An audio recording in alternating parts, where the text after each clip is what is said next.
Good morning, everyone. It's me, Kenny Polcari, and today is Wednesday, June 5th, 2024. And here are the things that you need to know. But let's start with how gorgeous the day is. Look at that sky behind me.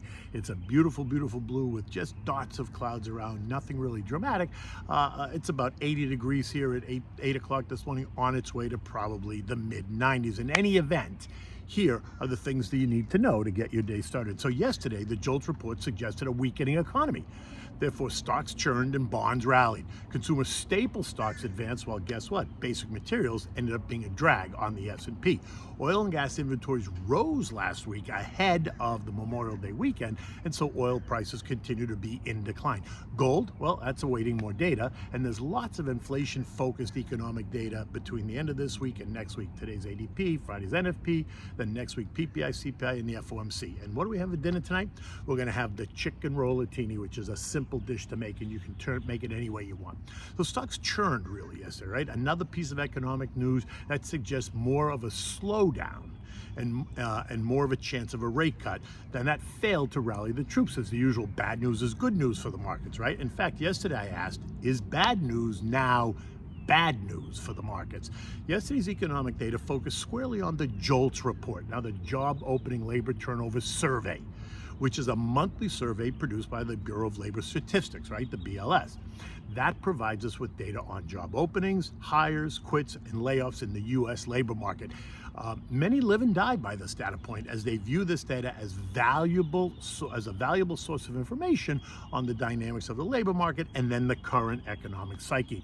So job openings are just that, the number of jobs available, which speaks to demand.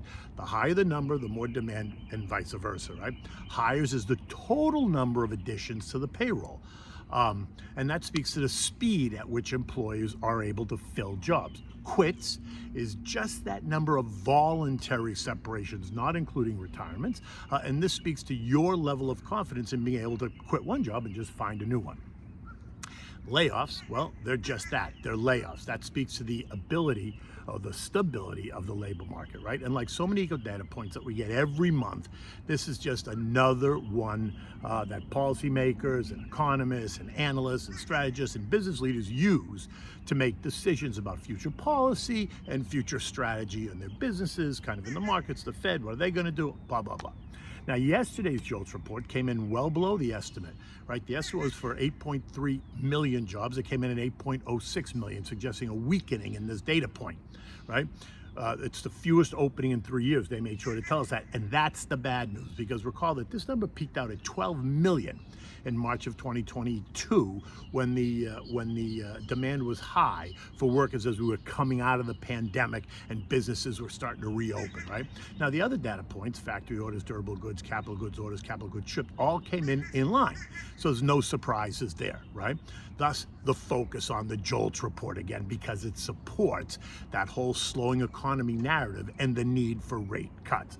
But again, this is not the same story that we've been listening to for months and months, right? The rate cut story and the market rally that was built upon the idea that the Fed has been too restrictive, that rates were just too damn high, that we could cut rates without risking an uptick in inflation, that the economy was strong enough to handle all this, versus the current narrative, which is that the economy is no longer strong enough, that the restrictive level of rates has now damaged the strong economy because JJ waited too long, and that is a different story going forward. The story is now becoming more negative versus positive, and negative is not good for stocks or future profits or future guidance or margins, employment, spending, etc. But it might be good for bonds, right? By the end of the day, we saw the Dow Industrials gained 140 points, so it was just 0.3%, not dramatic. The S&P gained 8 points, less. It was 0.1%. The Nasdaq gained 28 points, 0.15%, right? The Russell lost 25 points, or 1.25%. The Dow Transports lost 160 points, or 1%, while the equal-weighted S&P gave up 20 points, or 0.3%. Bonds rallied on the news. The Fed swaps market is now pricing in a September cut as a guarantee, which is always a dangerous thing to do. The TLT was up 1.7%, the TLH up 1%, while the Ag Index was up 0.3%. The 2-year yield now fell to 4.77.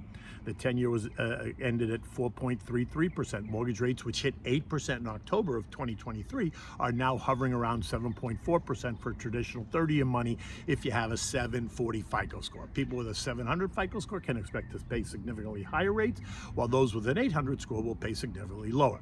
Of the 11 S&P sectors, the standout was consumer staples. The XLP was up 0.9%, and this makes sense. Staples, including essential products, so think food, beverages, household products, personal care items, which you also need in a booming economy. But in a booming economy, there are other options of where you want to put your money. Think growth names, tech, right? Staples become boring in a booming economy. But in a weaker economy, staples become more important as an investment and a value play.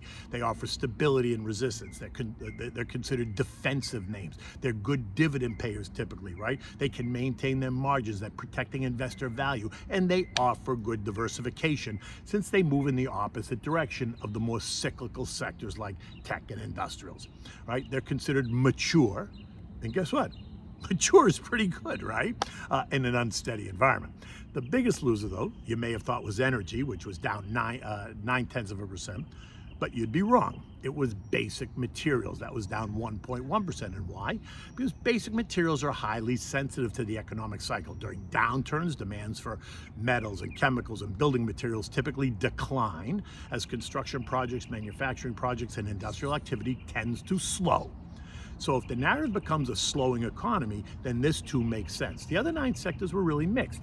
Real estate, healthcare, communications, consumer discretionary, and tech were all just a bit higher, while industrials, utilities, financials, and energy were all just a bit lower, but nothing really dramatic, just a bit higher and a bit lower around the unchanged line.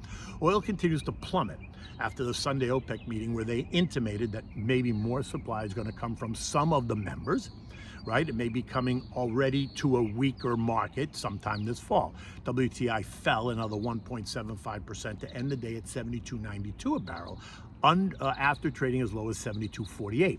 We are now well below the long-term trend line at $77.51, and the momentum guys, the Momo guys, appear to want to test the December-February level of about $70 a share, something I think that it could and probably will do just to see if there's any demand there. Yesterday, the API, the American Petroleum Institute, reported U.S. crude oil, gasoline, and distillates inventories all rose last week, and that suggests either weakening demand or just a big oversupply, or maybe a combination of both, right? Crude stockpiles rose by 4 million barrels versus the estimated 2.3 million barrel decline. Gasoline stockpiles rose by 4 million barrels as well, this versus the 2 million barrel expected increase. And all this is even more important as the figures revolve around the long holiday Memorial Day weekend, which marked the start of the summer driving season. The EIA, the Energy Information Administration, is due to report today. Now, could their findings be significantly different from what we heard of yesterday? Well, we're about to find out.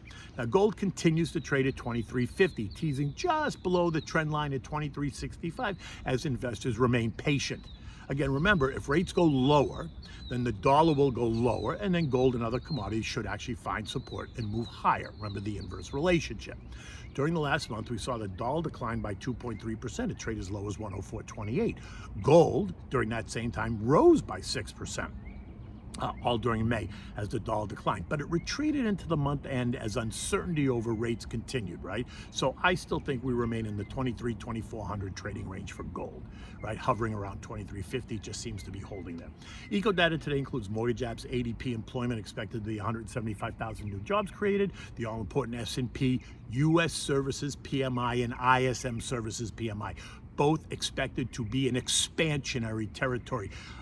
The S&P is going to report 54.85 and the ISM is expected to report 51. Remember, the U.S. economy is a 75% services economy, so this is important. In addition, we're going to get the ISM services prices paid, and that's also expected to be a healthy 59 and essentially flat month over month. And then we're going to get ISM services employment at 47.2, up over last month, and services of new orders of 53.2, up over last month. And all that tells us is that the services part of the economy remains strong. Again, a bit conflicting, right? Because recall the ISM manufacturing counterparts all fell last month, and that's what lit the fire under the whole weaker economy narrative. Now, remember, we have May NFP report coming out on Friday, and then we've got PPI, CPI, and the FOMC announcement next Tuesday and Wednesday. Those are going to be big days next week. So get ready for a boatload of information, inflation information related data points, and that's surely going to drive the next part of the conversation. This morning, U.S. futures are churning just a bit higher. Dow up 45, SP's up 10, the Nasdaq's up 85, and the Russell's up 3. Hewlett-Packard Enterprise is up 14% this morning as AI server sales surged, right? And CrowdStrike's up 7% on stronger than expected earnings. Nvidia's up another 1.5% as Lonnie redirected chip deliveries from Tesla to Twitter and his AI platform. European stocks are also higher this morning. Investors anxiously awaiting the ECB policy decision. Eurozone business activity rose for the third month in a row. Germany, Spain, and Italy all higher, while slipping slightly in France. The UK data showed their business activity also grew in May, albeit at a slower pace than April. Christine Lagarde, president of the ECB, is widely expected to cut rates for the first time since 2019. She's going to do that today, maybe, but recall that on Friday we learned that Eurozone inflation ticked higher in April, something that might cause her to do nothing. And since markets have been expecting a cut, a nothing done might cause a negative reaction. So sit tight and let's wait and hear what she says. The S&P closed at 5291 last night, up 8 points as we wait. While many are now pushing the evidence is accumulating story, I'm still not convinced yet, which doesn't mean I'm not invested, because I am, and so should you. It just means I'm being a bit more strategic in what I buy and how I buy it. I like consumer staples, I like utilities, I like SMIDs, right, small and mid caps, as buying opportunities, and I remain long tech, industrials, energy, and financials. While there's nothing that suggests we are on the doorstep of a recession, there is starting to be evidence of this slowdown, and we're starting to see it, the depth of which we don't know yet, which is why you need to always stick to the plan as a long-term investor, right? Remember, no one in the U.S. expects a change in policy next week at all, in interest rate policy, right? But there are some who are expecting JJ to change the tone of his speech, become less hawkish, maybe more dovish, as he suggests a weakening debt, as he points to the weakening debt, right? Call me to discuss this long-term game plan to help you create the long-term wealth and generational wealth. I'm always happy to discuss it, so give me a buzz. Okay, so what do we have for dinner tonight? So this is a chicken rollatini, right? It's simple. Chicken rollatini, you can make it a number of different ways. That's what makes it so versatile. This is one of my favorites from my childhood. My mother used to make this, 2 or 3 times a month. Anyway, for this, you need thin sliced chicken breast. You need a deli meat like a ham, salami, or even pepperoni. You need a cheese that you like, think provolone, Asiago, or maybe some other cheese that you like. You need salt and pepper, butter, chicken stock, and you need olive oil. You're going to preheat your oven at 350 degrees so it's ready when you need it. You're going to begin by laying out the chicken breasts right on the cutting board, season them with salt and pepper, and then line them with the slice of the meat that you chose in the cheese. So maybe it's salami and provolone, or salami and Asiago, whatever it is. And then you want to roll it up and pin it with toothpicks, right, to keep it rolled up. When you're completed, you're going to heat up a half a stick of butter in a frying pan. When it starts to bubble, you're going to add the rolled chicken pieces and brown it on all sides. You're going to deglaze the pan with some chicken stock, and then you're going to add a bit more butter to that and let it melt. You're going to place the browned chicken in a Pyrex baking dish. You're going to pour the butter and the chicken stock over the chicken that's in there. You're going to cover it with tin foil and place it in the oven. Cook it for about 15 minutes, right? 15 or 20 minutes, depending on how many you made. But that should really be enough. When it's ready, you want to remove it. Serve that with a fresh salad, right? I use romaine and arugula, red onions, sliced cucumbers, cherry tomatoes, and scallions. I dress it with fresh lemon juice and a splash of olive oil. Simple, right? And I season it with salt and pepper and some dried oregano. The dish should feed a family of 4 for about $35. That's like $12 a head. And at a time when everyone's worried about prices and spending, this is a great dish for not so much money. In any event, the day's about to get started. The sun is out, it's warm here and gorgeous. Until tomorrow, take good care.